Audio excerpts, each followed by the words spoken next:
It was a Tuesday, a very normal Tuesday. Alara was walking home from the market. Her basket was full of apples and bread. The sun was warm on her face. The birds were singing their usual songs. Then, Alara heard a new sound.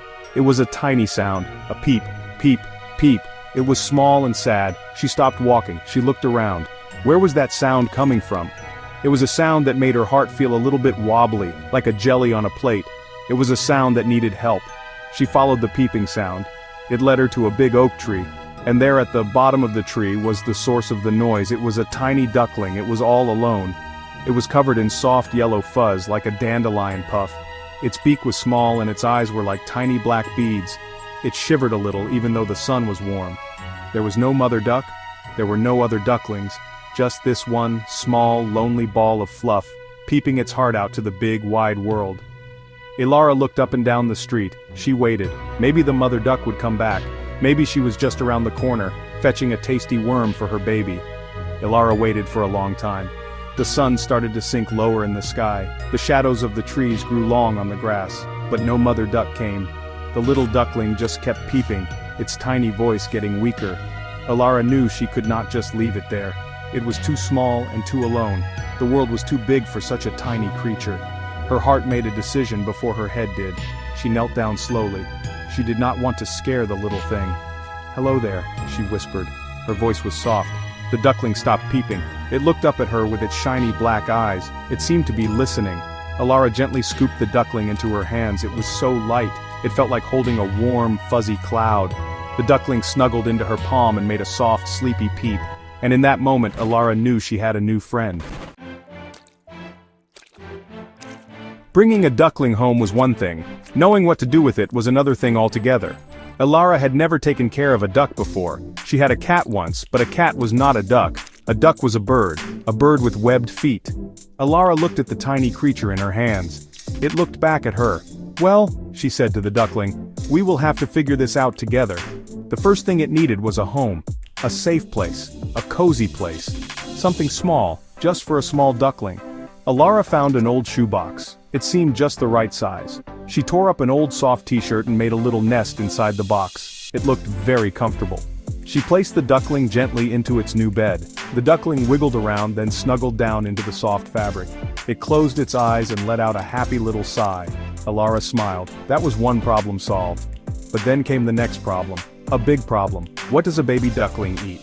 She knew it did not eat apples or bread. She went to her computer. She typed what to feed a lost baby duckling into the search bar.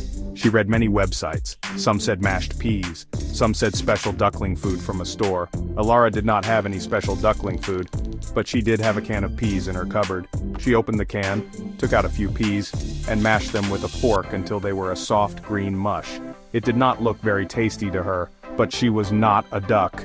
She put a tiny bit of the mashed peas on her fingertip. She held it out to the duckling. At first, the duckling just looked at it. It tilted its little head. Then it opened its tiny beak and took a small nibble, and another, and another. It liked the peas. Alara felt a huge wave of relief wash over her. She was doing it. She was taking care of this little life. She named him Pip, because all he did was peep, and now he was her Pip. The shoebox was his castle, and she was his royal pea masher.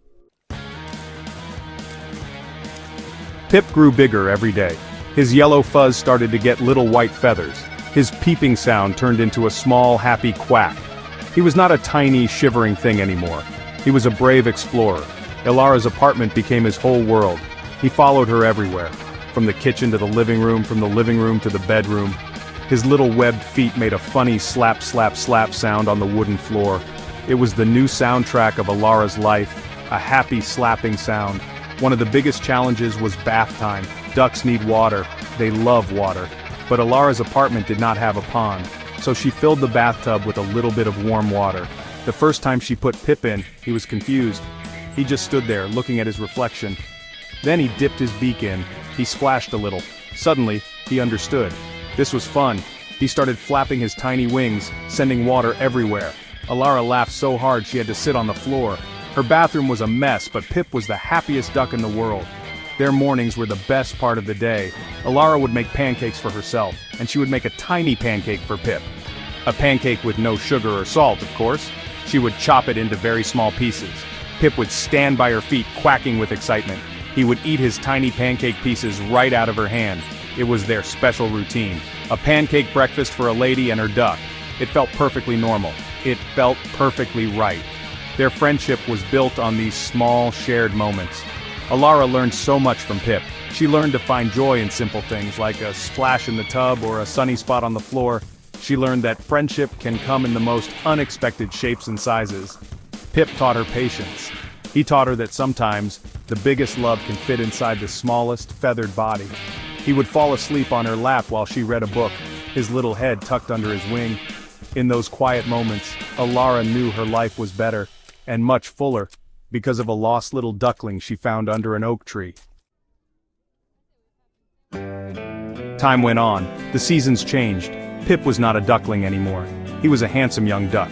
His yellow fuzz was all gone. Now he had beautiful sleek white feathers and a bright orange beak. His quack was loud and strong. The shoebox was long forgotten. The bathtub was getting too small for his happy splashes. He would stand by the window for hours, looking up at the sky. He would watch the other birds fly by. Alara saw a new look in his eyes. It was a look of longing, a call from the wild. Alara knew this day would come. She always knew. Pip was a wild duck. He was not meant to live in an apartment forever, no matter how many tiny pancakes she made him. Her heart felt heavy. The thought of her home without the slap slap slap of his feet was a sad thought. But she loved him too much to keep him from being what he was meant to be, a free bird. She had to be brave for him. It was the final and hardest lesson he would teach her, how to love something enough to let it go. One sunny morning, she took Pip to a large park. The park had a beautiful big pond. Other ducks were there, swimming and quacking. They looked just like Pip. She carried him to the edge of the water. She knelt down and gave him one last hug. "You be a good duck, Pip," she whispered. Her voice was shaky. She placed him on the grass. He looked at her, he looked at the water, he looked at the other ducks. He gave her one last, soft quack. It sounded like thank you. And then, he waddled to the water and slid in. He swam away, joining the other ducks. He looked back at her one time, then paddled toward the middle of the pond. Alara watched him until he was just a small white spot among the others. Her apartment was quiet when she got home. Too quiet. But her heart was not empty. It was full of memories of mashed peas and bathtub splashes and pancake mornings. Pip was gone, but their bond was not. She knew that every time she saw a duck fly across the sky, a part of her friend was saying hello. Their friendship was a story she would carry in her heart forever.